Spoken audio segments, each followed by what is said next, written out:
Alright guys, who knows the name Heavy Chef or Fred? Fred, no pressure, just not everyone. Guys, we are very happy to have on the other side of the microphone, not asking the questions, but speaking to us about what he's learned from asking so many questions to entrepreneurs. Fred himself from Heavy Chef. Fred, thanks for being here with us. Thanks, Roed.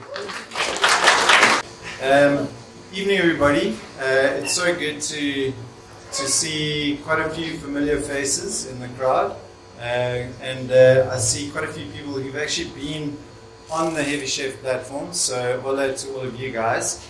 I was asked by Lo and Roed to talk about some of the future trends, some of the trends, entrepreneurial trends that we are seeing. So I saw quite a few hands go up. You do know Heavy Chef, but for those of you who don't know Heavy Chef, we're not a cooking show. We've got nothing to do with food.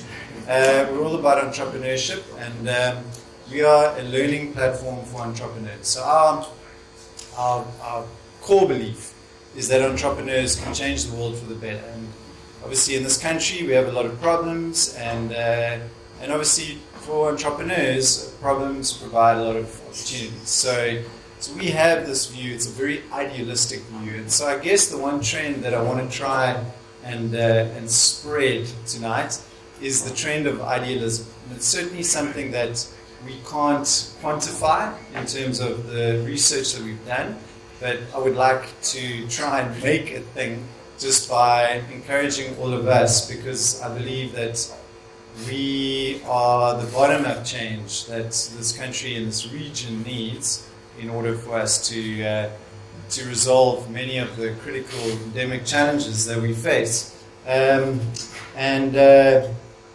God knows we're going to be waiting for a long time if we wait for top-down change. So just in terms of Heavy Chef, and just to give you a quick explanation, Heavy Chef is the learning platform. Heavy Chef Foundation is our non-profit sister organization where we essentially focus on research primarily. So there's the platform at the Heavy Chef PTY side of things, and the Heavy Chef Foundation is all about the programs and the research that we do, right? So it's research and recipes and platforms and programs, and it creates a kind of like a flywheel with the community that we have, which is sitting at about 40,000 people at the moment. We launched our platform February last year as a learning platform. So those of you not on there, go to heavychef.com and sign up. And then the research is on heavychef.org, and the research is very glad to see the good people from Zero here tonight, because we do the research in collaboration with Zero, and many of the insights that we base our education upon it comes from the research that we do. So tonight is quite interesting because, quite frankly, I mean, the nature of something like Heavy Chef is that my teammates and I, we can talk about a lot because we get a lot. We have a huge amount of information, and we've got access to so many great, bright minds within the community. And so the critical thing within 10 minutes, have I got 10 minutes?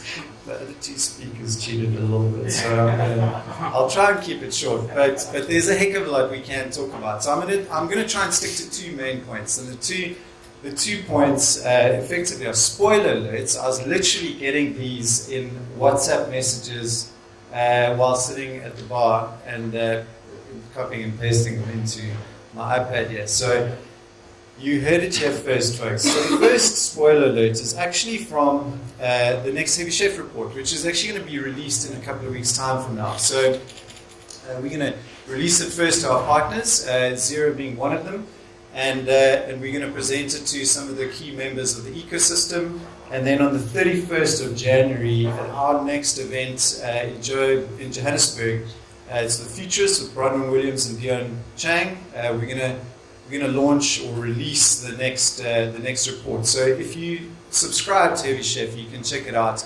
It's a lot of detail, but it's really neatly processed and packed and presented, and it just makes it some really inspiring and encouraging reading. And I mean that because, look, obviously we are privy to a hell of a lot of I suppose, not so positive factoids every time you open up your phone and look at News 24 or any of the media channels. It doesn't make for pretty reading. But there are some good things. Now, the first spoiler alert I'm going to give you is from the next report for a few weeks' time from now.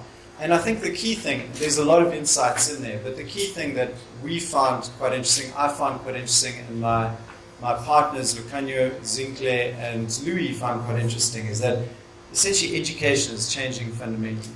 And the reason why I say that is because, and I see a few heads nodding, I think we kind of know that, right? We've got all kinds of issues around the world at the big institutions and so on. But in particular, I think we are leaning into entrepreneur education, and we're seeing this hypothesis proved. But if you look at the way, I suppose, the internet has changed, you've got web. I mean, I'm sure a lot of you guys know about this, but Web 1, 2, and 3, right? So Web 1 was the, I suppose, the initial foray into the internet where, I mean, Trent alluded to it, it's kind of like the old school, the OGs of internet, and where there were big corporations who owned the information and then pushed that information. So it's kind of like one to many, so to speak, right? So you'd have the big organizations fairly like word for word copying the play of the old traditional media where you'd book space and publish it, right? So that was Web 1. Web 2 was where it became a little bit more democratized, and publishing tools, self-publishing tools became, you know, like WordPress would be a great example, blogger.com, and then obviously evolving into Facebook and, you know, all the various social media channels, where it was power to the people, power to organizations, micro-publishing and micro-production of content, whereby you suddenly, as an individual or as an individual entrepreneur or a corporation, you could then publish your information that could be consumed by many. So it's kind of Web 2 is like, in a sense, many to many.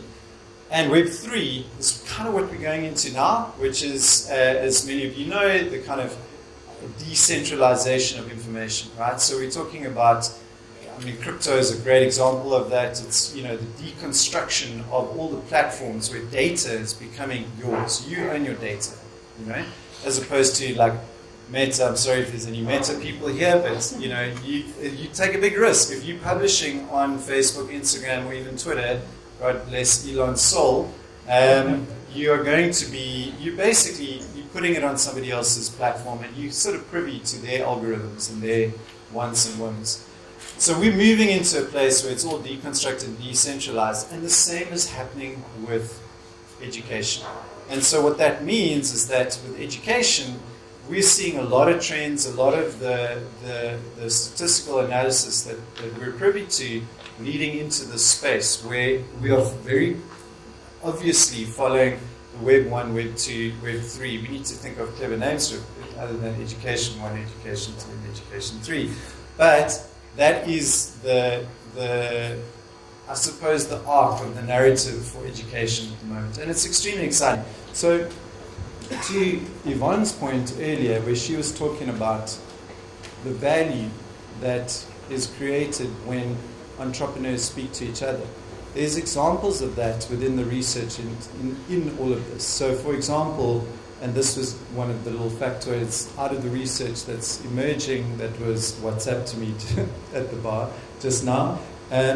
Year on year, learning from other entrepreneurs is the top-rated, most valuable form of learning. Yet, we now know, and this is from 9,000 completed samples of our research, 54% of entrepreneurs have never attended an entrepreneur event. That's within our community. And 62% have access to less than only 3 other entrepreneurs on a regular basis. So that's insane. That underpins the value of events such as this. It underpins the value of so many things about peer-to-peer learning, about interactions between entrepreneurs, about the support that you receive when you interact with people, right? And you share your knowledge and you share your journey. Because essentially what you're doing is, in a sense, you're applying the scientific method, right? You're trying things, you're learning, you're doing it, you're applying those lessons to your business. And then you're sharing it with your peers and you're getting the analysis of that and you're iterating as you go along. If you're doing it in a vacuum, if you're drinking the Kool-Aid as Yvonne said, that's a very dangerous place to be. So you need to be around smart people who are in the trenches with you, right?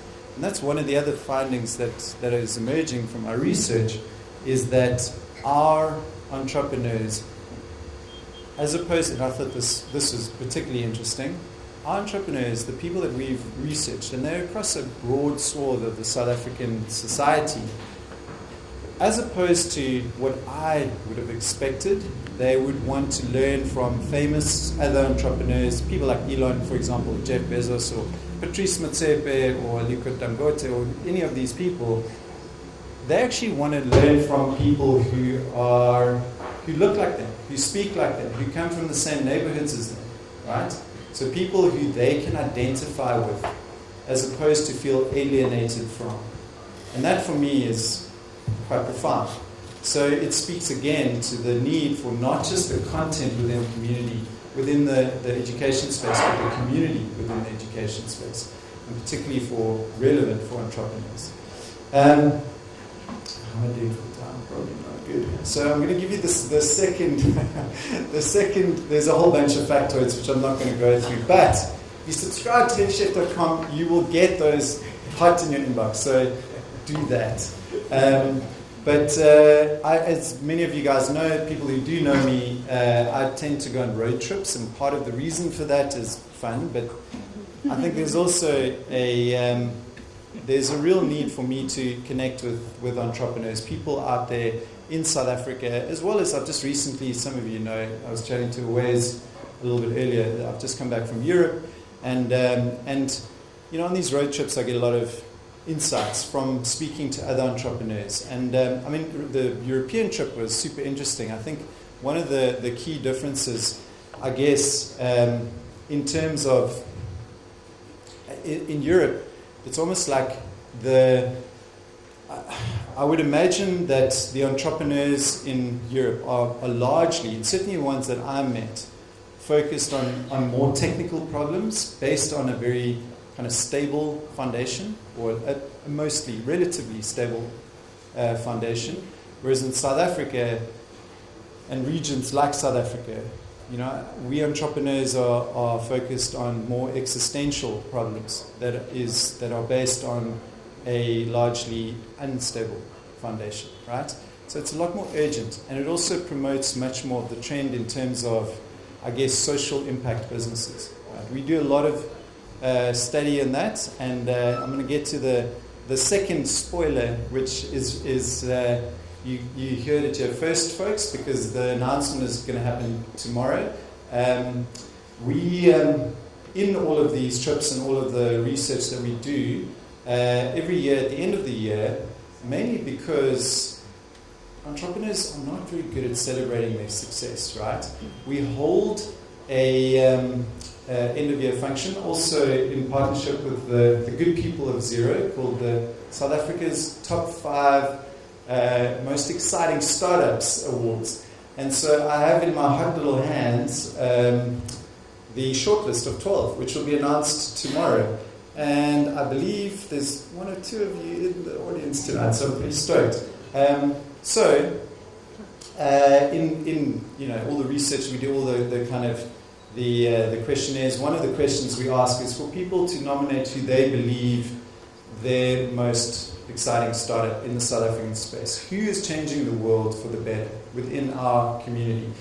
And we get thousands of entries, and together with a group of 8 judges, including Carla Thiel from Zero, and people like Rob Paddock, who, you know, some of you will know, Robin Smith, the founder of Faithful to Nature. We then choose a short list of 12, and then we go into a second round of judging. So this gives you a good indication of the sort of trends and the stuff that's happening in the space today. The 12 startups, which will be announced tomorrow, and I'll say the name and a little bit about what they do. The first is, and this, by the way, is in no particular order other than alphabetical. Curbon, which is a simple plugin that offsets an e-commerce website's carbon footprint. Dischi, which is soccer boots, specially engineered and designed to play in gravel soccer pitches. FinClusion, which is an online bank that accelerates financial inclusion for all Africans. Float Pays, which unlocks the power of financial wellness at work. Frank, with a C, not the old insurance company. Do you remember those guys? Frank.net. Frank, an app that teaches users to invest like a pro within minutes. Green Scooter, highway-capable electric vehicles made in South Africa, the ZBRS and ZB Cargo. Naked Insurance, I'm sure a lot of you guys know them. Instant, honest insurance, again, changing prices. Parket, which is the world's first turnkey digital access parking management system to provide cashless and ticketless public parking. By the way, if anyone wants to know more about that, you've got to speak to Joshua over there, who is the founder of Parket. Can we give him a warm round of applause, please? Thank you. Pineapple, 100% pure insurance, 0% other stuff. Sonke, automatic refill machines that take shopping from shelf service to self-service. It's quite a cool company, actually. Stitch, payment startup offering innovative and inclusive digital finance products, and Zoe, an all-in-one women's digital healthcare app. Which is amazing, right? It's 12 companies that are changing the world right from the bottom up. And I think it's just incredible how quickly these people have made an impact. And we're going to announce the top 5 on the 1st of December, so check it out then. And lastly, I just want to say thank you to all of you guys. I guess one of the insights, I was going to mention it earlier, but I got a bit distracted because of time. But in Europe, I think one of the things that I noticed in terms of my anecdotal discussions and interactions with investors and entrepreneurs over there is that everybody's obsessed with this concept of a unicorn, right? Everyone knows what a unicorn is, right? They're looking for freaking unicorns. And so everyone wants the billion-dollar startup, which is amazing. I mean, of course, it's a great thing to aspire to, right? But in the South African context, I think we need to come up with our own thing, right? And in the spirit of trying to spread idealism, I don't necessarily believe that it's realistic for us all to aspire to be unicorns. No sweat if you do, but why not, instead of like 100 unicorns, which somebody was looking for the other day, like why not like 100,000 leopards or gazelles, or come up with our own freaking name for something that instead of employing 10,000 people, employs 100 people, or 1,000 people. And then we'll easily get the 1 million jobs that Cyril wants for this economy. Thanks to all of you guys. Thanks CFO. Thanks for Zero and Zoho. And I'll see you at the bottom.